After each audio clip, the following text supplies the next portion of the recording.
ಎಲ್ಲರಿಗೂ ನಮಸ್ಕಾರ. ಎಲ್ಲರೂ ಚೆನ್ನಾಗಿದ್ದೀರಾ? ನಾನು ಚೆನ್ನಾಗಿದ್ದೀನಿ. ಎಲ್ಲರೂ ಚೆನ್ನಾಗಿದ್ದೀನಿ ಅಂತ ಭಾವಿಸ್ತೀನಿ. ರಸಪಕ್ಕ ಚಾನಲ್ಗೆ ಸ್ವಾಗತ. ನಾನು ನಿಮ್ಮ ಮನೆ ಮಗಳು ನಳಿನ ಮಾತಾಡ್ತಾ ಇದ್ದೀನಿ.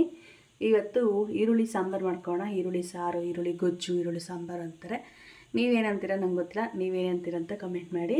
ಈರುಳ್ಳಿ ಸಾಂಬಾರು ನಾನು ಒಂದು ಮೀಡಿಯಮ್ ಸೈಜ್ ಈರುಳ್ಳಿ ಸಣ್ಣಗೆ ಕಟ್ ಮಾಡ್ಕೊಂಡಿದ್ದೀನಿ. ಒಂದು 4 ಹಸಿಮೆಣಸಿನ್ಕಾಯಿ ಕಟ್ ಮಾಡ್ಕೊಂಡಿದ್ದೀನಿ ಉದ್ದ ಉದ್ದ. ಸ್ವಲ್ಪ ಕರಿಬೇವು, ಸ್ವಲ್ಪ ಕೊತ್ತಂಬರಿ ಸೊಪ್ಪು ಕಟ್ ಮಾಡ್ಕೊಂಡಿದ್ದೀನಿ. ಈಗ ಮಾಡ್ಕೊಳ್ಳೋಣ ಸಾಂಬಾರು. ನೋಡಿ, ನಾನು ಒಂದು ನಿಂಬೆಹಣ್ಣು ಗಾತ್ರದ್ದು ಹುಣ್ಸೆಹಣ್ಣು ನೆನೆಸ್ಕೊಂಡು ಹುಣ್ಸೆಹಣ್ಣು ರಸ ತೊಗೊಂಡಿದ್ದೀನಿ. ಇದ್ರಿಗೆ ಸಾರು ಪುಡಿ ಹಾಕ್ಕೊಬೇಕು. ನಮ್ಮ ಖಾರ ಎಷ್ಟು ಬೇಕೋ ಅಷ್ಟು ನೋಡಿ ಸಾಂಬಾರು ಪುಡಿ ಒಂದು ಬಟ್ಲು. ಮೊದಲಿಗೆ ಎಲ್ಲ ಮಿಕ್ಸ್ ಮಾಡಿ ರೆಡಿ ಮಾಡಿ ಇಟ್ಕೊಂಡ್ಬಿಡೋಣ. ನೋಡಿ, ಇದು ಹುಣ್ಸೆಹಣ್ಣು ರಸ, ಸಾರಿನ ಪುಡಿ. ನೀವು ಮನೆಯಲ್ಲಿ ಇರೋ ಸಾರಿನ ಪುಡಿನಾಗಲಿ ಅಂಗಡಿ ಸಾಂಬಾರು ಪುಡಿನಾಗಲಿ ನಿಮ್ಮ ಖಾರ ನೋಡಿ ಹಾಕ್ಕೊಳ್ಳಿ. ನಾನು 2.5 ಸ್ಪೂನ್ ಹಾಕ್ಕೊತೀನಿ. ಮೊದಲಿಗೆ ಎಲ್ಲ ಬೇಗ ರೆಡಿ ಮಾಡಿ ಇಟ್ಕೊಂಬಿಟ್ರೆ 5 ನಿಮಿಷದಲ್ಲಿ ಮಾಡ್ಕೊಬೋದು. ಎಂಥ ಬ್ಯಾಚುಲರ್ಸನ್ನು ಆಗಲಿ ಮಾಡ್ಕೊಂಬಿಡ್ಬೋದು. ಇದು ಚೆನ್ನಾಗಿ ಮಿಕ್ಸ್ ಮಾಡ್ಕೊಬೇಕು. ನೋಡಿ, ಸ್ಟವ್ ಹಚ್ಚಿ ನಾನು ಒಂದು ಬಟ್ಲು ಇಟ್ಕೊಂಡಿದ್ದೀನಿ. ಸ್ವಲ್ಪ ಎಣ್ಣೆ ಹಾಕ್ಕೊಬೇಕು.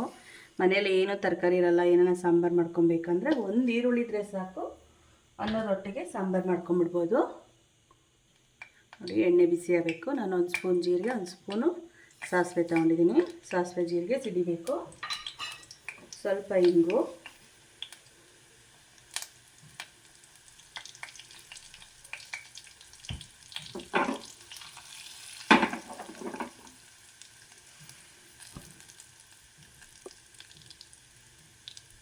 ನೋಡಿ ಸಾಸಿವೆ ಸಿಡಿತಾ ಇದೆ.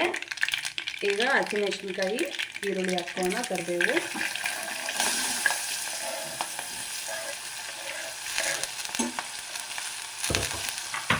ಈರುಳ್ಳಿ ಸ್ವಲ್ಪ ಫ್ರೈ ಮಾಡ್ಕೊಬೇಕು.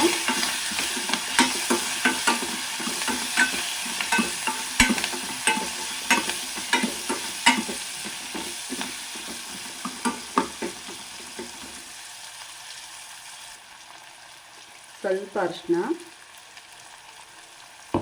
ಸ್ವಲ್ಪ ಉಪ್ಪು ಆಮೇಲೆ ಸ್ವಲ್ಪ ಹಾಕೋಣ. ಈಗ ಸ್ವಲ್ಪ ಹಾಕೋಣ ಈರುಳ್ಳಿ ಫ್ರೈ ಆಗೋದ್ರಿಗೆ. ಅನ್ನದ ಜೊತೆ ಬಿಸಿ ಬಿಸಿ ಅನ್ನ ತುಪ್ಪ ಹಾಕೊಂಡು ತಿಂತಂದ್ರೂ ತುಂಬ ರುಚಿಯಾಗಿರುತ್ತೆ, ತುಂಬ ಟೇಸ್ಟಿಯಾಗಿರುತ್ತೆ. ಹುಷಾರು ತಪ್ಪಿ ಮನೇಲಿ ಹುಷಾರು ತಪ್ಪಿ ಏನೂ ಟೇಸ್ಟ್ ಸಿಗ್ತಾ ಇಲ್ಲ ಅಂದಾಗ ಈ ಥರ ಸಾಂಬಾರು ಮಾಡ್ಕೊಂಡು ತಿನ್ನಬೇಕು. ಸಖತ್ತಾಗಿರುತ್ತೆ.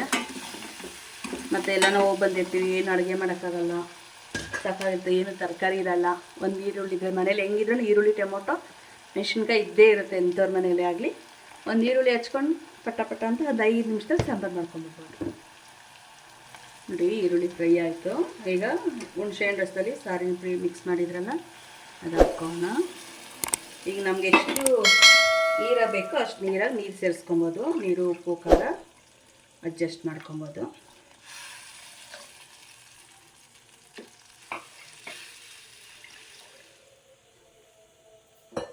ಈಗ ಇದು ಚೆನ್ನಾಗಿ ಕುದಿಬೇಕು. ಈಗ ಉಪ್ಪು ಆವಾಗಲೇ ಸ್ವಲ್ಪ ಹಾಕಿದ್ರೆ ಈಗ ಸ್ವಲ್ಪ ಹಾಕೋಣ.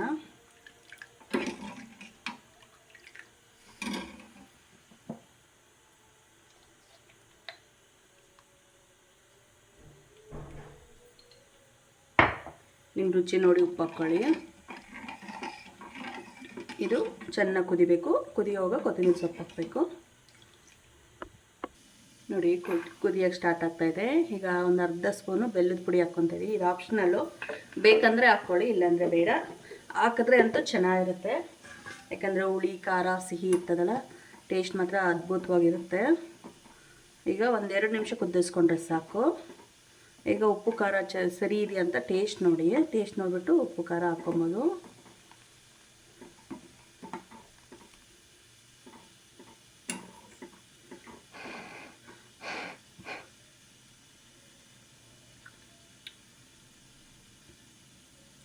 ನನಗೆಲ್ಲ ಸರಿ ಇದೆ.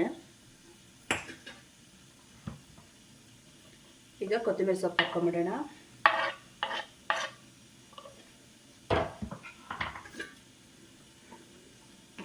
ಒಂದೆರಡು ನಿಮಿಷ ಕುದಿಸ್ಕೊಂಡ್ರೆ ಸಾಕು. ನೋಡಿ, ಚೆನ್ನಾಗಿ ಕುದೀತಾ ಇದೆ. ಕುದಿಯೋದು ಸಾಕು. ಇನ್ನು ಸ್ಟವ್ ಆಫ್ ಮಾಡ್ತೀನಿ. ಬನ್ನಿ ಊಟ ಮಾಡೋಣ. ನೋಡಿ, ರಸಮ, ಈರುಳ್ಳಿ ಸಾರು, ರೆಡಿ ಆಯಿತು. ಬಿಸಿ ಬಿಸಿ ಅನ್ನ ಸಾಂಬಾರು. ಬನ್ನಿ ಊಟ ಮಾಡೋಣ.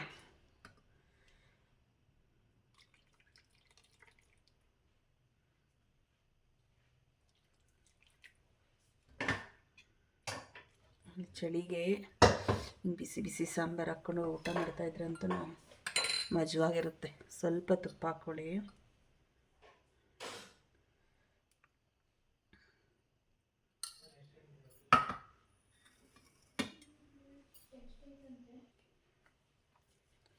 ಬಿಸಿ ಇದ್ರ ಜೊತೆಗೆ ಒಂದು ಸಂಡಿಗೆನೋ ಹಪ್ಪಳನ ಇಟ್ಕೊಳ್ಳಿ, ಇನ್ನೂ ಚೆನ್ನಾಗಿರುತ್ತೆ.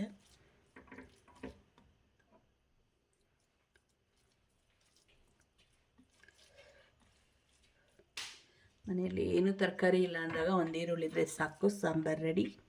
ಬಿಸಿ ಬಿಸಿ ಅನ್ನಕ್ಕೆ ತುಪ್ಪ ಹಾಕ್ಕೊಂಡು ತಿನ್ಬೋದು.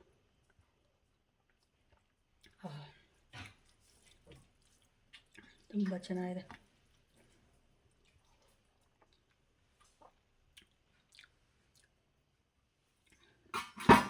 ತುಂಬ ರುಚಿಯಾಗಿದೆ, ತುಂಬ ಟೇಸ್ಟಿಯಾಗಿದೆ. ಎಂಥ ಬ್ಯಾಚುಲರ್ ಕೂಡ ಮಾಡ್ಕೊಂಬಿಡ್ಬೋದು. ಅಷ್ಟೇ ಟೇಸ್ಟಿಯಾಗಿರ್ತದೆ, ಅಷ್ಟೇ ರುಚಿಯಾಗಿರ್ತದೆ. ಒಮ್ಮೆ ನೀವು ಟ್ರೈ ಮಾಡಿ.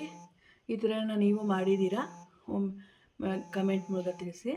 ನಮ್ಮ ಚಾನಲ್ ಯಾರು ಸಬ್ಸ್ಕ್ರೈಬ್ ಮಾಡಿಲ್ಲ, ಪ್ಲೀಸ್ ಸಬ್ಸ್ಕ್ರೈಬ್ ಮಾಡ್ಕೊಳ್ಳಿ, ಲೈಕ್ ಮಾಡಿ, ಫ್ಯಾಮಿಲಿ ಫ್ರೆಂಡ್ಸ್ಗೆ ಶೇರ್ ಮಾಡಿ. ನೆಕ್ಸ್ಟ್ ವಿಡಿಯೋ ಸಿಗೋಣ. ಧನ್ಯವಾದಗಳು. ಬಾಯ್ ಬಾಯ್.